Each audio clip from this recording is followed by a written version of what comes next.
Hello everyone, this is my channel chancellor computer institute. तो guys, सी language के आज की वीडियो में हम लोग जंप स्टेटमेंट्स की बात करेंगे। जंप स्टेटमेंट्स को अनकंडीशनल ब्रांच भी कहते हैं। इसके पहले की वीडियोस में हम लोग कंडीशनल ब्रांच की बात कर चुके हैं। कंडीशनल ब्रांच का मतलब है कि हम लोग इफ एल्स स्विच केस की बात कर चुके हैं। It is known as conditional branch. और अनकंडीशनल ब्रांच का मतलब होता है कि जब भी हमें किसी भी लूपिंग के अंदर, किसी भी स्विच केस के अंदर हमें कोई भी कंडीशंस के बेसिस पर अगर अपने प्रोग्राम को टर्मिनेट करना है, ब्रेक करना है या कंटिन्यू करना है, तो हमारे पास कुछ जंप स्टेटमेंट्स होते हैं जिनका यूज़ करके हम अपने प्रोग्राम में बाहर आ सकते हैं, प्रोग्राम को कंटिन्यू कर सकते हैं और एग्जिट कर सकते हैं। तो let's start jump statements. Jump statements क्या होते हैं? Loops perform a set of operations repeatedly until the control variables fails to satisfy the text condition। हम लोग लूपिंग का इस्तेमाल पहले कर चुके हैं। लूपिंग के वीडियोस भी हमारे पहले के पड़े हुए हैं, जिसमें हम लोगों ने for loop, while loop and do while का इस्तेमाल किया था। और लूपिंग का बेसिकली कॉन्सेप्ट क्या होता है कि अपने टास्क को रिपीटेडली प्रिंट कराना है। यानी अगर हमें सपोज 1 से लेकर 100 तक की गिनती प्रिंट करानी है तो उसके लिए हम लोग लूपिंग का इस्तेमाल करेंगे। तो बेसिकली लूपिंग का काम होता है अपने सेट ऑफ ऑपरेशंस को प्रिंट कराना, उनको परफॉर्म करना जब तक कि हमारी कोई भी कंडीशन फेल नहीं हो जाती है। Sometimes when executing a loop, it becomes desirable to skip a part of the loop or leave the loop as soon as certain conditions occur। और कभी कभी ऐसा होता है कि कुछ conditions ऐसी हो जाती हैं कि वहाँ पर हम किसी भी loop को execute करते समय हम किसी भी पर्टिकुलर पार्ट को स्किप करना चाहते हैं या उसको लीव करना चाहते हैं या कहीं से ब्रेक करना चाहते हैं या फिर कंटिन्यू करना चाहते हैं। तो उस कंडीशन में हम लोग क्या करेंगे? हमारे पास ऑप्शन होता है कि हम लोग जंप स्टेटमेंट्स का यूज़ कर सकते हैं। जंप स्टेटमेंट्स भी हमारे कीवर्ड्स होते हैं जिनको हम लोग अपनी सी प्रोग्रामिंग के स्टेटमेंट्स में यूज़ कर सकते हैं। Jump statement causes an unconditional jump to another statement elsewhere in the code। Jump statement हमारे अनकंडीशनल जंप्स होते हैं जो किसी दूसरे स्टेटमेंट में जाने का काम करते हैं। यानी किसी भी कोड में आपको अगर जंप करना है या फिर अगर आपको किसी कोड में अनदर कोड में जाना है उसको ब्रेक करते हुए, या किसी एक स्टेटमेंट को अनचाहे स्टेटमेंट से आपको टर्मिनेट होना है, तो उसके लिए हम लोग जंप स्टेटमेंट्स के कीवर्ड्स का यूज़ कर सकते हैं। It is usually use to terminate the loop. यानी यहाँ पर हम लोग जंप स्टेटमेंट को लूपिंग के साथ भी यूज़ कर सकते हैं एंड स्विच केस के साथ भी यूज़ कर सकते हैं। और इसका बेसिकली पर्पज़ होता है टर्मिनेट द लूप और स्विच केस। अगर हमने जंप स्टेटमेंट को लूप के साथ और स्विच केस के साथ में यूज़ किया हुआ है तो उसका काम क्या होता है? टर्मिनेट द लूप और स्विच केस। हमारे पास 4 जंप स्टेटमेंट्स हैं: break, continue, go to, return. इन चारों स्टेटमेंट्स का यूज़ हम लोग देखते हैं कि इनका यूज़ क्या होता है। Break statement, when the break statement is encountered inside a loop. जब भी हम ब्रेक स्टेटमेंट का यूज़ लूप के अंदर करते हैं, the loop is immediately exited. यानी जो हमारा लूप है वो तुरंत एग्जिट हो जाता है, यानी बाहर आ जाता है। एंड द प्रोग्राम कंटिन्यू, और हमारा प्रोग्राम कंटिन्यू होता है to execute statements followed by loop. और जो हमारा प्रोग्राम है लूप के द्वारा फॉलो किए हुए आगे की जो स्टेटमेंट्स हैं उनको एग्जीक्यूट करने के लिए कंटिन्यू हो जाता है। When the loops are nested, जब हमारे लूप्स नेस्टेड होते हैं, the break would only exit from the loop containing it. तो जो हमारा ब्रेक स्टेटमेंट है सिर्फ उसी से एग्जिट करता है जिसके अंदर ब्रेक स्टेटमेंट हमने यूज़ किया हुआ है। यानी इसका मतलब ये है कि अगर हमने नेस्टेड लूप का यूज़ किया हुआ है तो जिस लूप के अंदर आपने ब्रेक स्टेटमेंट दिया हुआ है, सिर्फ आपका जो टर्मिनेशन है वो सिर्फ उसी लूप के अंदर से होगा जहाँ पर आपने ब्रेक स्टेटमेंट दिया हुआ है। That is the break will exit only a single loop, क्योंकि जो ब्रेक है वो केवल और केवल सिंगल लूप से ही बाहर आता है। ब्रेक स्टेटमेंट का हम लोग एक बार और एग्जाम्पल कर चुके हैं स्विच केस के अंदर। स्विच केस में हम लोग ब्रेक स्टेटमेंट देते हैं क्योंकि वहाँ पर भी हम लोग 4 कीवर्ड्स का यूज़ कर सकते हैं, करते हैं। कौन कौन से होते हैं वो? स्विच, केस, ब्रेक और डिफ़ॉल्ट। तो हम लोगों ने वहाँ पर ब्रेक स्टेटमेंट का यूज़ किया हुआ है, जैसे केस 1 दिया हुआ है, स्टेटमेंट दिया हुआ ब्रेक। तो ब्रेक का काम वहाँ भी क्या होता है? अपने स्विच केस से बाहर आना। अब यहाँ पे एक छोटा सा एग्जाम्पल दिया हुआ है, void main इंट x और i दो वेरिएबल्स लिए हुए हैं, for i is equals to 1, i is less than equals to 10 और i का इंक्रीमेंट। यहाँ पर लूप लगाया हुआ है 1 से लेकर 10 के बीच का। एक कंडीशन लगाई है कि अगर i की वैल्यू 5 होगी तो ये ब्रेक कर देगा। एल्स में क्या दिया हुआ है, प्रिंट किया हुआ है, और यहाँ पर देखिए क्लोजिंग कर दिया, यानी ये फॉर लूप आपका यहाँ से स्टार्ट हुआ है और यहाँ पर बंद है। इसका मतलब क्या है कि जब i की वैल्यू 1 होगी तो आपका i की वैल्यू प्रिंट करेगा, क्योंकि इस कंडीशन में तब जाएगा जब i की वैल्यू 5 होगी। यानी जब इसका आउटपुट आएगा तो क्या आएगा, 1 2 3 4 तक ये आपका स्टेटमेंट प्रिंट करेगा, और जैसे ही i की वैल्यू 5 हो जाएगी ये ब्रेक कर देगा। ब्रेक का काम क्या होगा, ये सीधे आपको यहाँ पर क्लोजिंग फॉर लूप पर ले आएगा और गेट ch करेगा, यानी गेट ch आपकी स्क्रीन होल्ड होगी और यहाँ से आपका मेन बंद हो जाएगा। तो बेसिकली इस प्रोग्राम का मेन जो कॉन्सेप्ट है वो ब्रेक स्टेटमेंट का है, जिसमें जब i की वैल्यू 5 के बराबर होगी तब आपका प्रोग्राम टर्मिनेट हो जाएगा। तो ब्रेक स्टेटमेंट का काम क्या होता है, किसी भी लूप के अंदर अगर आपने ब्रेक स्टेटमेंट यूज़ किया हुआ है तो वो कंडीशन के बेसिस पे जब कंडीशन अकर होगी या करेक्ट होगी तो आपका स्टेटमेंट या आप उस लूप से बाहर आ जाएंगे। अब हम लोग कॉन्टिन्यू स्टेटमेंट की बात करते हैं। The continue statement is used inside loop, यानी कॉन्टिन्यू स्टेटमेंट का काम भी लूपिंग के अंदर होता है। When a continue statement is encountered inside a loop, यानी जब कॉन्टिन्यू स्टेटमेंट का भी हम लोग इनसाइड ए लूप लिखते हैं, control jump to the beginning of the loop for the next iteration. यानी ये देखिए कॉन्टिन्यू का काम क्या होता है, कॉन्टिन्यू करना। यानी जैसे ब्रेक का काम क्या हुआ, उसने जैसे i इज इक्वल्स टू 5 था तो क्या कर देगा, 5 से तुरंत ये टर्मिनेट कर देगा, यानी उसके आगे लूपिंग के अंदर का कोई भी भाग प्रिंट नहीं होगा। लेकिन अगर उसी की जगह पर कॉन्टिन्यू लगा होता तो ये क्या करता, i इज इक्वल्स टू 5 के बाद से क्या कर देता, दोबारा से कॉन्टिन्यू कर देता, यानी 5 वैल्यू प्रिंट नहीं करता। Control jumps to the beginning of the loop for next iteration, यानी जो आपका कंट्रोल है, यानी कि जो आपका कॉन्टिन्यू स्टेटमेंट जहाँ भी आपने अपेयर किया होगा, ये क्या करेगा कि नेक्स्ट आइट्रेशन के लिए लूप की बिगनिंग पर जंप कर देगा, skipping the execution of statement, उस स्टेटमेंट के एग्जीक्यूशन को स्किप करते हुए inside the body of the loop, यानी लूप की किसी भी बॉडी पर आपने उस स्टेटमेंट को अगर दिया होगा तो उस पार्ट को क्या कर देगा, स्किप कर देगा फॉर द करंट आइट्रेशन। यानी बेसिकली कॉन्टिन्यू स्टेटमेंट का काम क्या होगा, ये आपके स्टेटमेंट में यानी लूपिंग में जहाँ पर भी लगा होगा और कॉन्टिन्यू स्टेटमेंट दिया होगा तो वो तुरंत ही आपका नेक्स्ट एलिमेंट या नेक्स्ट स्टेटमेंट प्रिंट करने के बजाय क्या करेगा, ये आपका स्टार्टिंग कॉन्सेप्ट पे पहुंच जाएगा, यानी लूपिंग के स्टार्टिंग पे पहुंच जाएगा। जैसे एक छोटा सा एग्जाम्पल दिया हुआ है, void main int x is equals to 1, x is less than equals to 10 और x का इंक्रीमेंट। और यहाँ पर देखिए कंडीशन लगाई है कि अगर x मॉड 2 होगा डबल इक्वल्स टू 0 होगा तो ये कंटिन्यू कर देगा।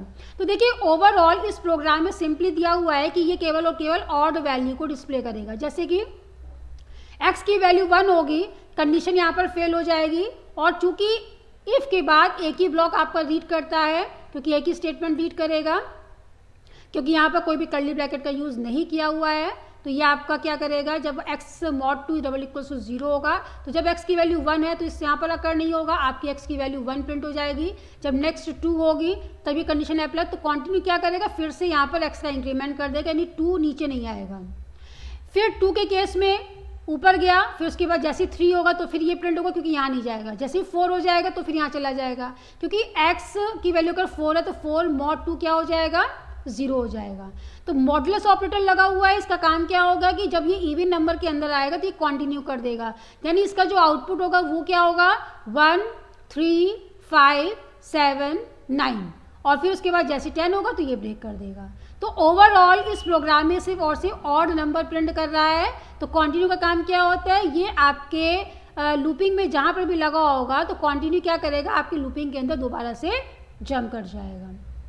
तो कंटिन्यू स्टेटमेंट का काम क्या होगा कि ये आपके जो किस जगह पर जंप करेगा, beginning of the loop for the next iteration. अब अगर हम इसके डिफरेंसेस की बात करते हैं ब्रेक और कंटिन्यू, तो ब्रेक क्या करता है, use to terminate the loops और to exist loop from a switch, यानी जैसे दोनों का काम क्या होता है, लूपिंग के अंदर भी यूज़ कर सकते हैं, स्विच के अंदर भी इसका यूज़ कर सकते हैं। तो लूप से भी टर्मिनेट करने का काम करता है और स्विच से भी टर्मिनेट करने का काम करता है। और continue use to transfer the control to the start of the loop, ये आपको लूप के स्टार्ट पर आपको पहुंचा देगा। The break statement when executed causes immediate termination of loop containing it, ये क्या करता है, इमीडिएट टर्मिनेशन करता है, यानी आप तुरंत के तुरंत बाहर आ जाएंगे।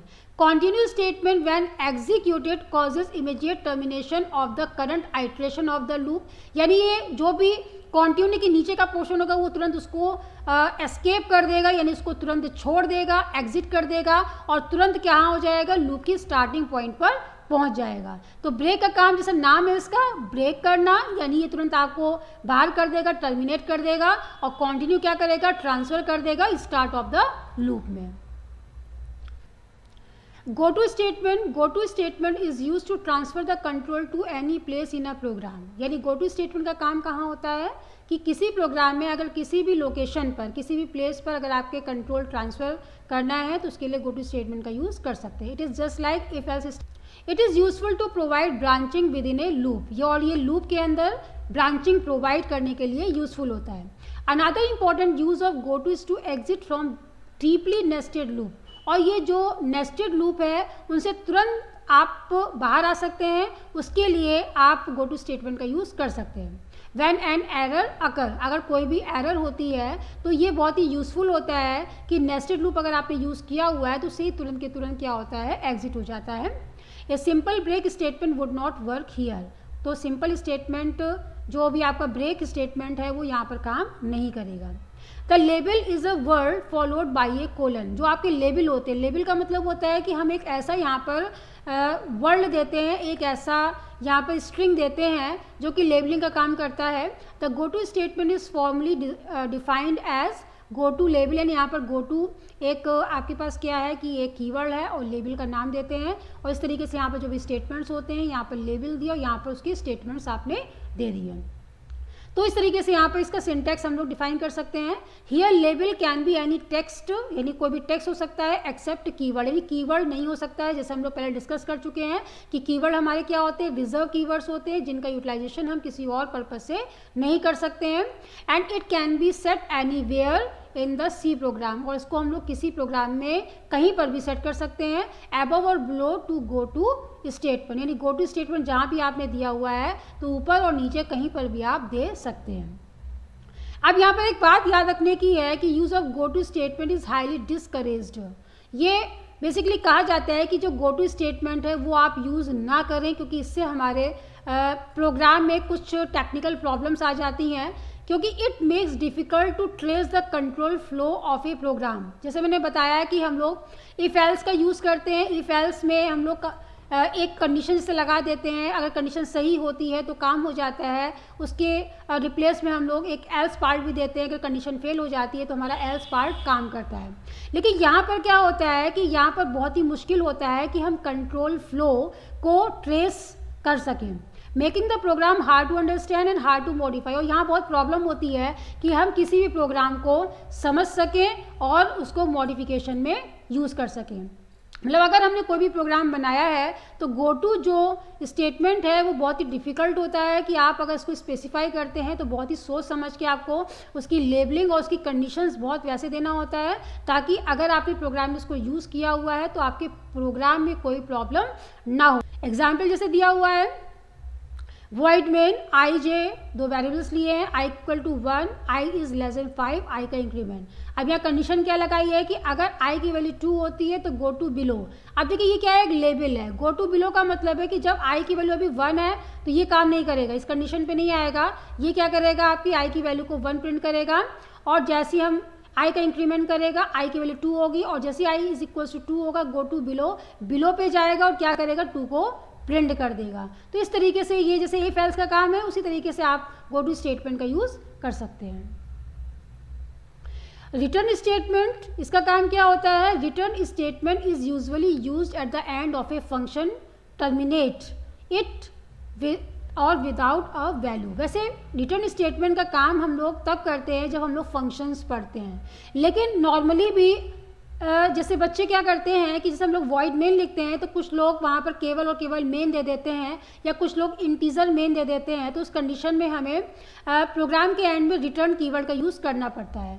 तो return statement is usually used at the end of a function, function के एंड में यूज़ करते हैं टर्मिनेशन के लिए। विदाउट ऑफ वैल्यू, यानी कि हम इसमें वैल्यू भी पास कर सकते हैं और विदाउट वैल्यू भी दे सकते हैं। It takes the control from the calling function back to the main function, यानी कि आपका जैसे फंक्शन में बेसिकली काम क्या होता है कि अगर हमने फंक्शन को कॉल किया है तो फंक्शन कॉल करने के बाद फंक्शन की बॉडी में जंप करता है, और बॉडी में जंप करने के बाद में उसके एग्जीक्यूशन को परफॉर्म करने के बाद ये क्या करता है, वापस control back to the main function. तो it takes the control from the calling function, यानी ये हमारे कंट्रोल को उठाता है कहाँ से, कॉलिंग फंक्शन से, back to the main function जहाँ से भी फंक्शन कॉल किया गया है। Main function itself can also have a return, यानी कि मेन फंक्शन भी रिटर्न फंक्शन यूज़ करता है अगर हमने वहाँ पर वॉइड का यूज़ नहीं किया हुआ है।